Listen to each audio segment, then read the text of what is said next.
Hey everyone, and welcome to my shop. Everybody loves a shop tour, and I thought it was about time that I did one. Now, I don't think my tools are anything that special, but perhaps the stories behind some of my tools you might find kind of interesting. In any case, so my shop, as I've said before, is in the basement of my house. It's only 10.5 feet wide, 24 feet long. I shouldn't complain. I started off with a space 6 by 8 in my first house, but you know, we'd always like a bit more. So I'm going to try keeping the camera in the middle of the shop as much as possible, and we're going to take a clockwise spin around. Here on the south side of my shop, I've got some sheet goods storage. I don't really store a lot of sheet goods here because I just as soon store them at the store and just buy them as I need it. But I try to use overhead too, so here right above the door I've got a bunch of short stock storage. You know, I can walk right under it, no problem there. Take advantage of the space. I have some short storage here on the wall as well. Now, hardwood lumber, I've got a rack out in the garage, which is empty right now, but anyways, but I have a rack in here. I will bring wood in here and let it acclimatize in my shop for a while. Right now I got a bit of ash and oak up there and even a little bit of walnut. Here in the corner here I've got the scroll saw tucked away in the back. I've got my flip top stand with the planer and my miter saw on it. They live here in the corner when I'm not using them. I pull them out to the middle of the shop when I need to use it. I really like that this stand is mobile, lets me move it around and use different locations. The negative is, well, I tend to avoid using the miter saw because it's just kind of it's just a chore to pull it out for a little cut. So I would do an awful lot of miter types cuts. I will use the table saw for that. Continuing my clockwise spin, I've got my 14-inch bandsaw, I've got my dust collector, got my 17-inch bandsaw. This is a Grizzly G0513X. I love it. I keep a big blade in here all the time. I had this bandsaw first. This is a Trademaster. You won't find a Trademaster anywhere. It was a Canadian import brand that was associated with the home hardware chain. It's now gone, and that refrain is going to be repeated throughout this shop. I seem to have a whole lot of tools from companies that are gone. I bought this bandsaw 10, 12, however many years ago. It served me well for a while. Then I got this 17-inch on a steel secondhand, and I had every intention of getting rid of the little one. However, I got some really smart advice from another woodworker, and he's like, if you don't need the space, keep the second bandsaw because you're gonna love it. And I thought, well, you know, it doesn't take up a lot of space. Let's just try leaving it tucked into a corner, and the guy is right. Changing blades is really kind of a pain in the neck, and if you don't have to, you don't want to. And the problem, I found this in myself, is that rather than change the blade, I'll often make the wrong cut. So I'll try, you know, if I had a wider blade on the 14-inch, many times I tried forcing a tight curve through the blade, which I really shouldn't have. And so I really like the fact that I can just leave a big 3/4 inch blade on this, and I keep this one for resawing and mostly straight cuts. I keep a little 3/16 inch or 1/4 inch blade on this, and I keep this one just for curves. And as long as I don't need the space, I will happily keep this bandsaw as well as the big one.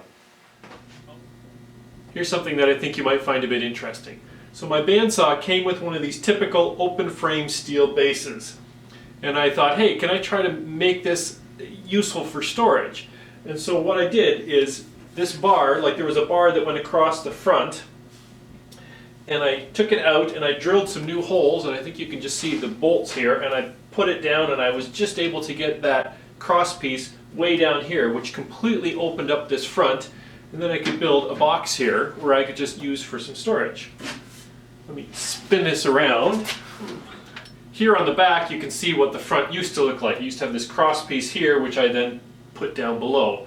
For this box, I put a slit in the back of the box, so the box is actually resting right on this little bit of frame, which gives it a little bit of support in the back.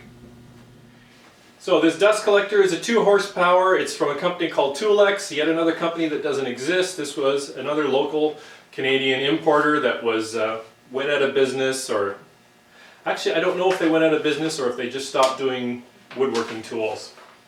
And anyways, I've had a few people ask me, how does this compare to the Harbor Freight? I don't know, I don't live in the States. It's a 2 horsepower, I understand the Harbor Freight's a 2 horsepower. I just popped the cover, and this one has a 12-inch impeller, and I've done some Googling, and I believe that the Harbor Freight only has a 10-inch impeller, so this one is probably a little bit more powerful than that. The other interesting story is how I control the dust collector, and I will have to bring the camera in close for that. I have what's called a Long Ranger. I picked that up at Woodcraft in the States 8-10 years ago. And that is a wired, not wireless, it's a wired remote control unit. And it's basically a low voltage relay. So when I trip the switch, the relay kicks in, which will turn on the bandsaw. And this is meant to be used, and I'll put in a shot of that. This is meant to be used with special blast gates, which have a mini switch. So you open the blast gate, the switch clicks over, the relay trips, and the dust collector turns on. My shop, I decided, was small enough that I really didn't want to go through the hassle of doing that, and what I did, I simply wired this switch up here at the ceiling, and I just click this whenever I want to turn the dust collector on. It's basically in the center of the shop, and I can hit this within 2 steps of anywhere, so I just found that a lot easier. If I ever figure I want another one, I can simply put another switch somewhere else and just wire it into the same wire. My dust collector is piped through 4-inch PVC, and it just runs along the one wall of the shop down flow. I have most of my big tools here. In one of my previous videos you saw where I had to bring the dust collector to the other side for the joiner. So moving past the big bandsaw, I've got my old work table, assembly table, and on the wall here I've got all my parallel clamps. And I've had a few people ask about these, saying, hey, I've never seen these orange clamps before. This is a brand called Gross Stabel. Actually, I'm not sure. I think they were German. I'm not sure about that. What I do know is that Bessie bought them, and Bessie killed them. However, the tool store here in where I live, the guy there quite liked them, and he basically bought up like truckloads of the remaining inventory from Bessie, and he's been selling them ever since. So I mean, this is at least 5 to 8 years ago that Bessie killed this brand. But you can still buy a few of them at the store here in town, and I quite like them, so I've been gradually adding to my collection over the years. Let's keep going a bit. I also have a few blue Irwin parallel clamps. I find them a bit heavier. I just don't like them as much as I like the Gross Stabel. I mean, a lot of that is probably just preference. On the other hand, the Irwin Quick Grip XD, whatever, the heavy-duty Irwin Quick Grips, they are amazing, and I love these. They are great for when you need to pull something together. So this mobile bench here is on my to-be-replaced list. In part, the top is getting beat up. In part, the storage just doesn't suit my needs.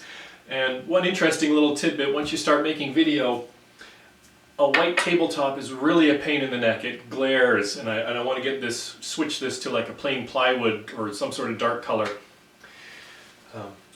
Down below here I've got my Woodgear's screw advanced box jig. I have homemade simple router table and just some random storage. So continuing along up on the ceiling, I've got this rigid air cleaner. It does the job. It's a bit small, but so is my shop.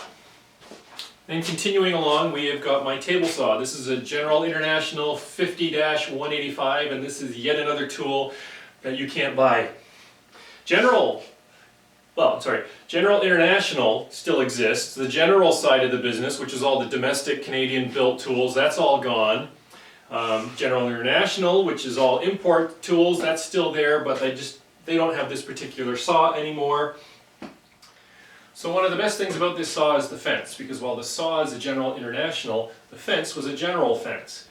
So the fence was made in Quebec, and it's the exact same fence that they would sell on their high-end table saws, and they had it on this table saw. And of course, the fence is one of the most important things about a saw.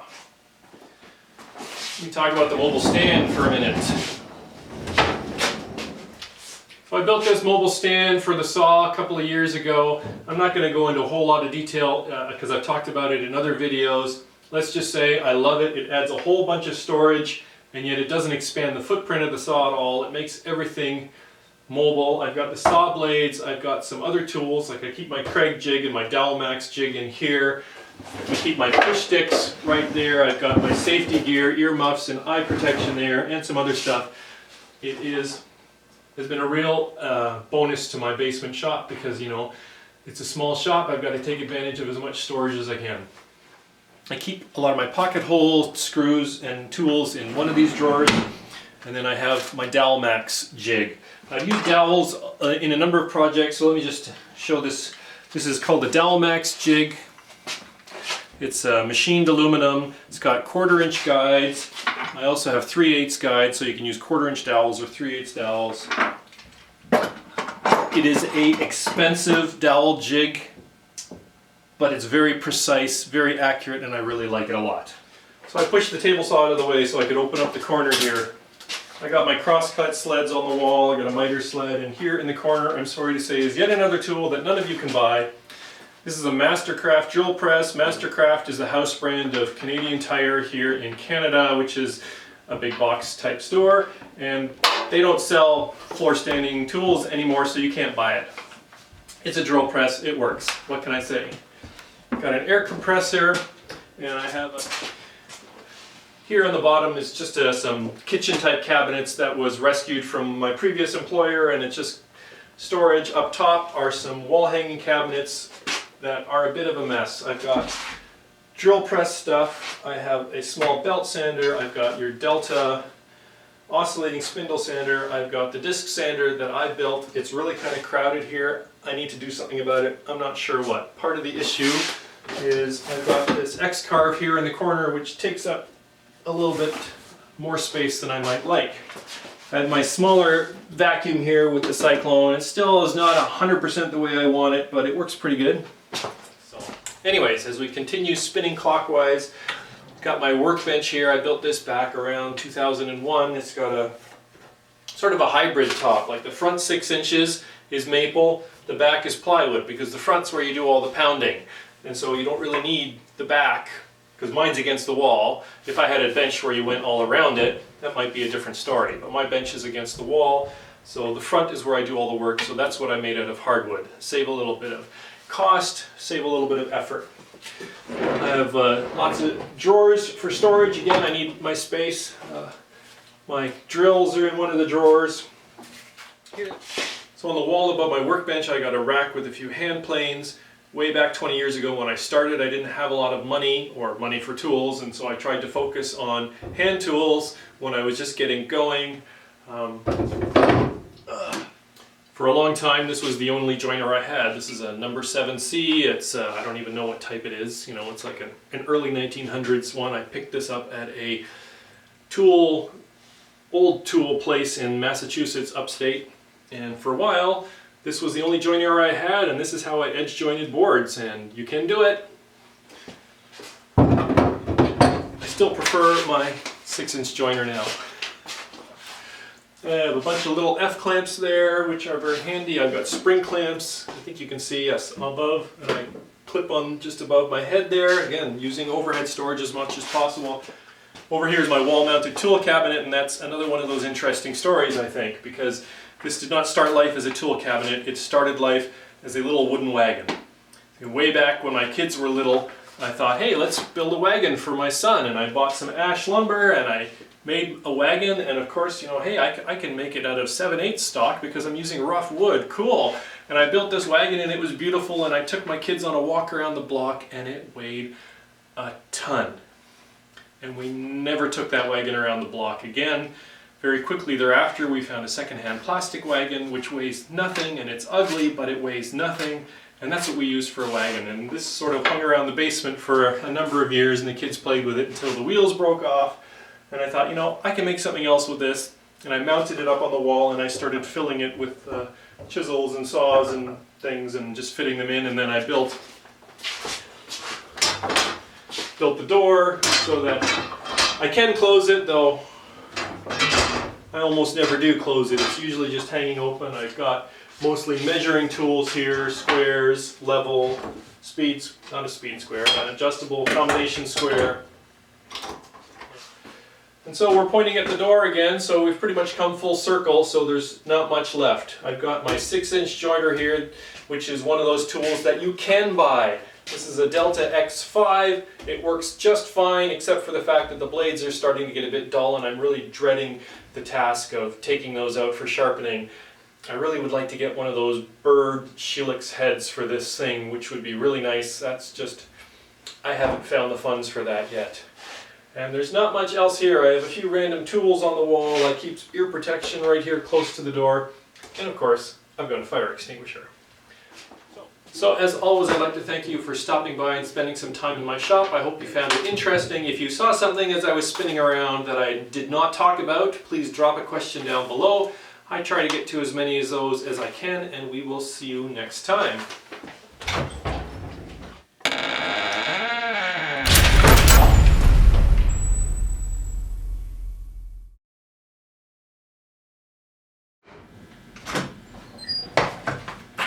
You're still here? Go on, go home.